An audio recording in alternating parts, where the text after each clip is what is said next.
सभी को नमस्कार।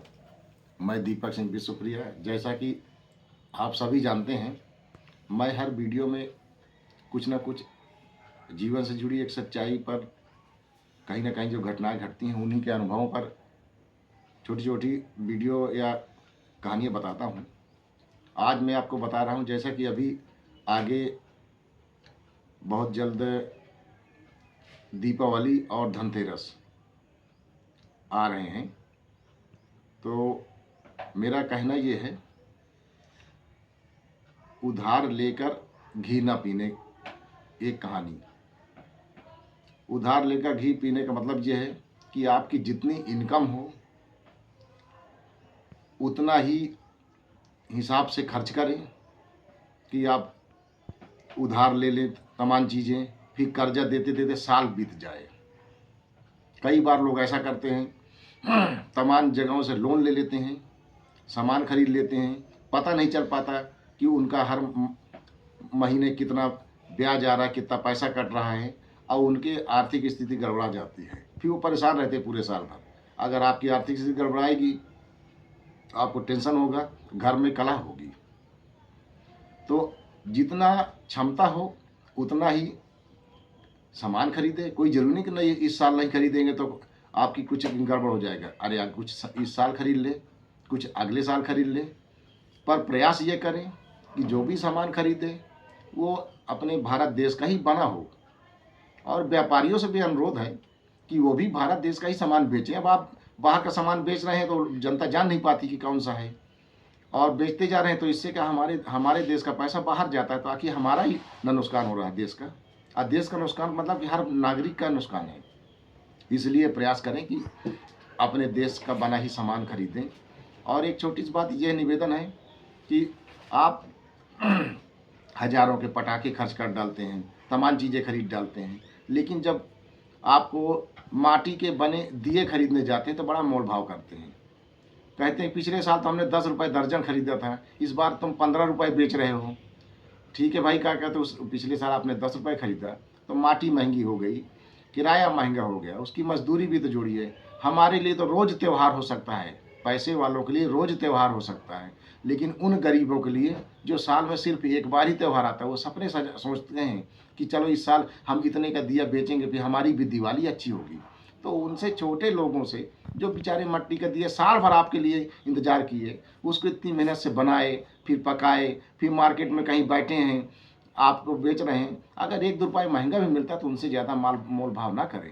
भाई, अगर आपने 5 दर्जन दिए खरीदे, पिछले साल उसने 10 रुपये में दिया, इस बार 12 रुपये में दे रहा है, तो 5 रुपया 15 रुपये में कौन फर्क पड़ रहा है आपको? आपको तो अभी हज़ारों रुपये पटाखे वाले की कीमत नहीं जानते हो, कितने में आपने पटाखा खरीदा और सब आपने पटाखे फोड़ डाले, और कितने के लड़िया लाए उनका रेट आपको नहीं पता, जो बिजली का सामान लाए, जो भी लाए आप नहीं, लेकिन आप सारा मोल भाव सिर्फ उसी गरीब कर करते हैं जो बेचारा साल में एक बार आप उससे दिए खरीदते हैं। वो साल भर आपके लिए माटी सुरक्षित किया, बनाया, कितनी मेहनत पड़ती है उसके दिए बनाने में, फिर आपको बेचा।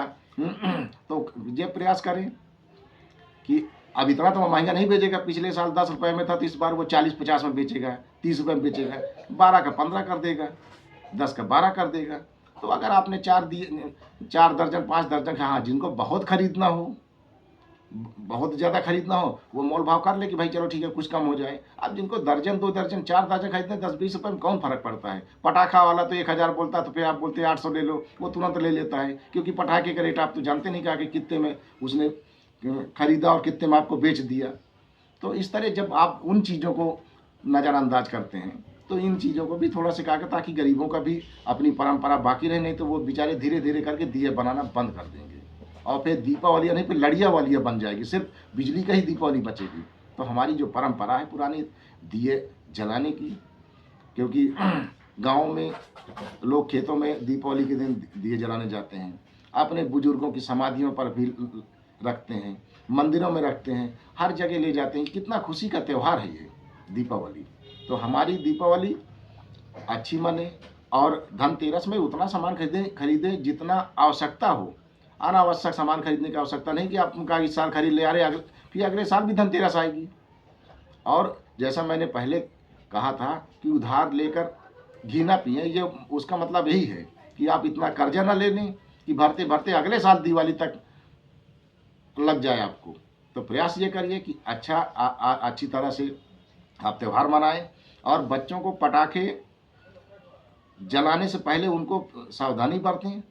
उनके पास बड़े घर के सदस्य रहें और सावधानी पूर्वक पटाखे जलाएं, क्योंकि कई बार पटाखे जलाते जलाते लोगों के हाथ जल जाते हैं, काफ़ी लोग घायल हो जाते हैं। तो फिर आपको अस्पताल में भर्ती होना पड़ता है, डॉक्टर को दिखाना पड़ता है। तो ऐसा प्रयास करें कि और कम से कम आवाज़ वाले पटाखे लें, वायु प्रदूषित ज़्यादा ना हो। अगर कंपनियां कुछ ऐसे पटाखे जिनमें कम वायु प्रदूषण, तो उनको करिए।